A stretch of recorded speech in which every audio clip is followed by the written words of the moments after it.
Si tu penses que Pi va gagner ce classement, tu te trompes complètement. Il est au numéro 10. Pi ressemble au design minimaliste parfait. 3 lignes simples, 2 colonnes verticales reliées par une barre horizontale. Et le problème, c'est que la simplicité te trahit brutalement ici. Tu as 2 options d'entrée, et toutes les deux sont terribles. Le côté gauche, c'est littéralement la chute libre, toi et la gravité ayant une conversation très brève et violente. Le côté droit te propulse dans le vide comme un projectile humain sans système d'atterrissage garanti. Tu voles dans les airs en priant qu'il y ait une piscine en bas et non du béton décoré de tes espoirs brisés. Numéro 9. L'esperluette. Ce symbole semble avoir été conçu lors d'une hallucination fiévreuse. C'est un nœud tridimensionnel de confusion absolue. Les courbes vont dans des directions qui ne devraient pas exister dans notre plan de réalité. Tu commences à avancer, soudain tu es la tête en bas, puis tu te déplaces latéralement en violant les lois du mouvement de Newton. Ton cerveau essaie de traiter la trajectoire et abandonne tout simplement. Si un bretzel et un cauchemar avaient un bébé mal formé, ce serait ça. Ça ne devrait pas fonctionner, mais d'une façon ou d'une autre, il te crache à la fin encore techniquement vivant, bien que profondément changé en tant que personne. Numéro 8, le point d'exclamation. Bienvenue au toboggan qui est essentiellement un tube vertical de terreur pure. Pas de stabilité, juste voilà le sol, viens le rencontrer à des vitesses inadéquates pour des organismes avec des squelettes. Tu tombes verticalement comme un marteau lancé vers un clou. Ton estomac décide de rester en haut, pendant que le reste de ton corps continue sa descente non autorisée. Quand tu arrives enfin au fond, ce point clairement conçu par quelqu'un qui n'avait jamais vu un corps humain, tes os sont en train de renégocier leur contrat pour maintenir ta forme physique. C'est de l'adrénaline pure. Oui, par adrénaline, tu entends la terreur concentrée qui coule dans tes veines. Numéro 7, le symbole de section. Enfin quelque chose qui montre de la classe et de la sophistication dans ce défilé d'horreur. 2 boucles élégantes empilées verticalement, comme si un mathématicien de la Renaissance avait décidé de faire de l'art fonctionnel. C'est doux, c'est stylisé, ça te fait même te sentir intelligent pendant que tu glisses. La première spirale t'enveloppe comme une vraie accolade. La transition vers la deuxième est si fluide que tu oublies presque que tu es sur un toboggan. Pas de mauvaise surprise, pas de virage traître. Juste une ingénierie solide faisant exactement ce qu'elle promet. Tu ressors régénéré avec seulement des blessures mineures gérables à l'ibuprofène. C'est si rare de trouver un toboggan qui n'essaye pas de t'assassiner que tu as presque envie de pleurer de gratitude. Numéro 6, le symbole du dollar. C'est le toboggan escroc, l'artiste de la tromperie du parc aquatique. Tu vois ces courbes sensuelles en forme de S de loin et tu te dis « ça a l'air élégant, ça a été conçu par des professionnels compétents ».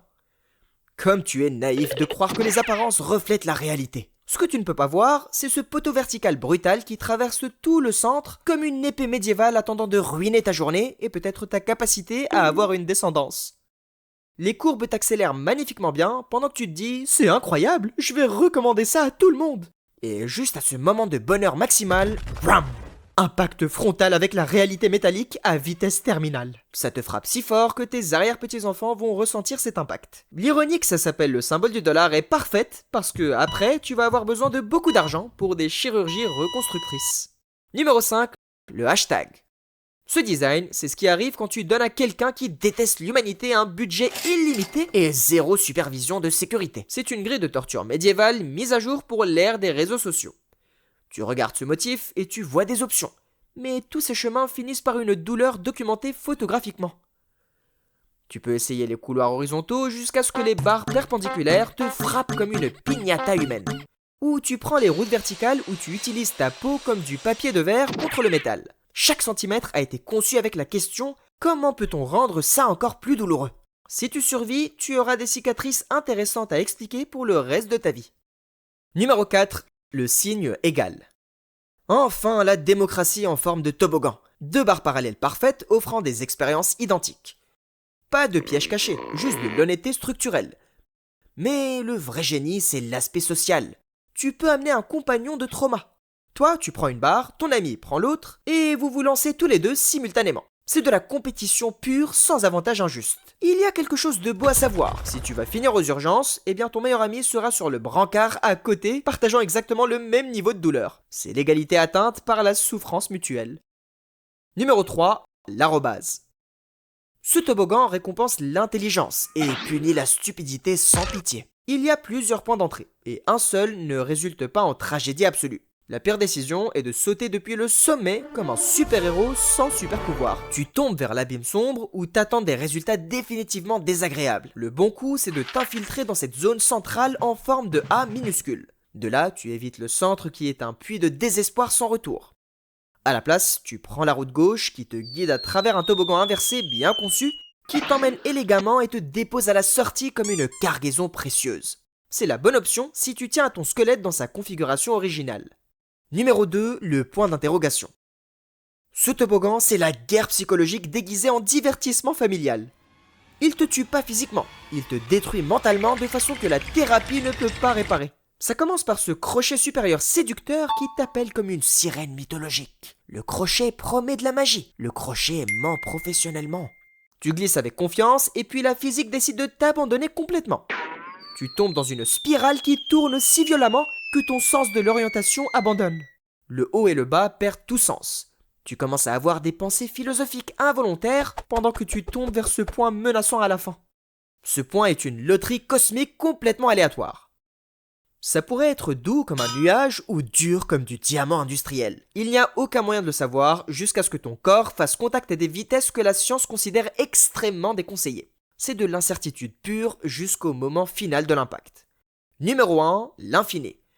Le gagnant incontesté, le champion des cauchemars éternels. Ce toboggan te piège dans une boucle littéralement sans fin qui continue pour toujours comme tes responsabilités d'adulte, mais significativement pire. Au début, c'est vraiment amusant. Ces courbes hypnotiques t'enveloppent doucement pendant que tu te dis « c'est le paradis ».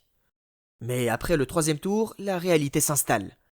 Après le 7e, tes muscles sont en rébellion ouverte. Au 15e tour, tu hallucines des versions alternatives de toi-même à d'autres points de la boucle. Tous criant simultanément dans une agonie partagée. C'est comme être dans une réunion Zoom infinie qui ne se termine jamais, mais en pire. Tu finis par devenir une partie du toboggan lui-même. Juste une autre âme perdue tournant éternellement pendant que de nouveaux visiteurs optimistes montent en pensant qu'ils seront différents. Ils ne seront pas différents. Il gagne la première place parce que c'est le seul qui garantit une souffrance éternelle sans fin prévisible. C'est poétique dans sa cruauté parfaite. Maintenant, si vous m'excusez, je vais défier mon voisin à une course sur le signe égal parce que au moins celui-là a une fin définie. Le premier à se facturer quelque chose gagne. On se retrouve à l'hôpital ou dans la prochaine vidéo.